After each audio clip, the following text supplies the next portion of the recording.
Probably my favorite story about Abu Bakr is this one. In all of the stories about him that sort of show that loyalty of the Prophet ﷺ to those that supported him very early on. And there's an important lesson to take from this, that, you know, there's a recurring theme here with the Prophet ﷺ and how he honored those firsts, right? And a lot of times, once the hard work is done, other people are put forth, and we fail to honor and respect the people that put in the struggle and the people that put in the hard work. And this was something that the Prophet ﷺ was very good about, right? The veterans of Badr had their place. You know, the early muhajirun, the early people of Mecca that suffered, the Bilals of the world, those people that almost died in bondage and slavery, supporting the Prophet ﷺ, believed in him with everything. The Prophet ﷺ put them on a pedestal. He honored those early givers. So what kind of honor do you think Abu Bakr radiallahu anhu has? And Abu Bakr's honor surpasses every single other person amongst the companions, including Umar. The Prophet ﷺ was sitting in the masjid, so put yourself in the masjid of the Prophet ﷺ, sitting there in Medina. And Abu Bakr radiallahu anhu walked in, and he was holding his garments, so he was holding his lower cloth, and you could see his legs, and he looked visibly upset. He looked like he was nervous, he looked like he was hurt, he looked like he was upset. The Prophet ﷺ looked at him and he said to the companions around him, it looks like Abu Bakr got into an argument.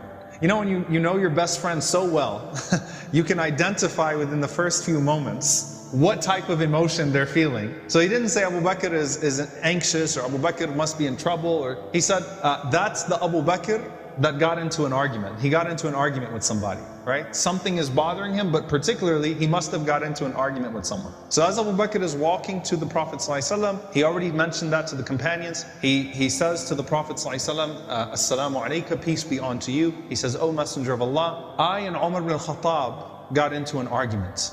And in the midst of that argument, see, even the two best people, the shaykhan, the two sheikhs around the Prophet ﷺ could have an argument, right? They're human beings, they love each other, but they got into an argument. And Abu Bakr radiallahu anhu, he doesn't throw Umar under the bus. He says that I said some things I shouldn't have said in the midst of that argument. I was wrong.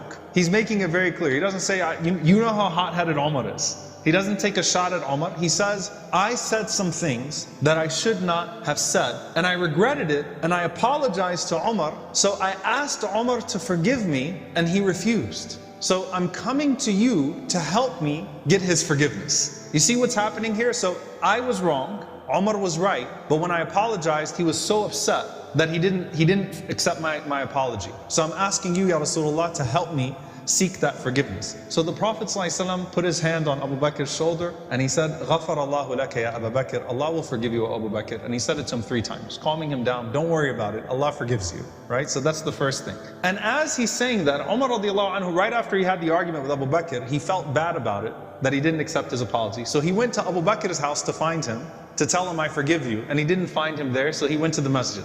Umar radiallahu anhu walks to the masjid, and as he walks into the masjid, the Prophet ﷺ locks eyes with him, and the Prophet ﷺ looks extremely upset. Abu Bakr looks at the Prophet ﷺ locking eyes with Umar radiallahu anhu, and he says, Ya Rasulullah, I was wrong. It was me, it wasn't him. He didn't do anything wrong. I was the one that messed up. Ya Rasulullah, it's okay. Just that connection, you know, you could see that the Prophet ﷺ was visibly upset with Umar radiallahu anhu. So Abu Bakr radiallahu anhu was saying, I was the one who wronged him. And as Umar radiallahu anhu walks up, listen to what the Prophet ﷺ says to Umar bin al-Khattab radiallahu anhu. And there are very few times you're going to see the Prophet alayhi salatu wasalam admonish a man like Umar, who he loves and honors to that level, to that extent. He says to him, listen, إِنَّ اللَّهَ بَعَثَنِي إِلَيْكُمْ فَقُلْتُمْ كَذَبْتَ. Allah sent me to all of you, and you people said, you lie. He lies. You denied me. وَقَالَ أَبُو بَكْرٍ صَدَقَ.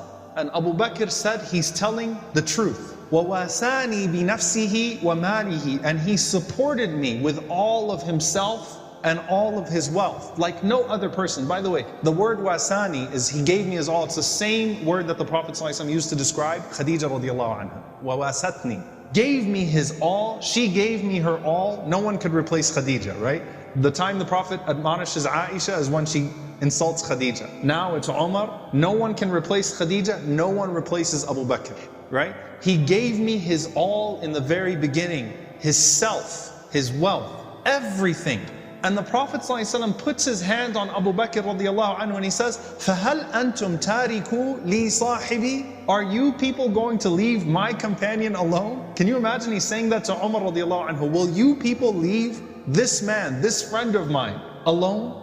And he said it 2 times, sallallahu alayhi wasallam. And Abu Darda radiallahu anhu, who was sitting in the gathering, who narrated it, he said, فَمَا أُوذِيَ بَعْدَهَا. He said, no one dared mess with Abu Bakr after that moment. Like the point was driven to everybody that this was the Prophet ﷺ's best friend, this was his companion.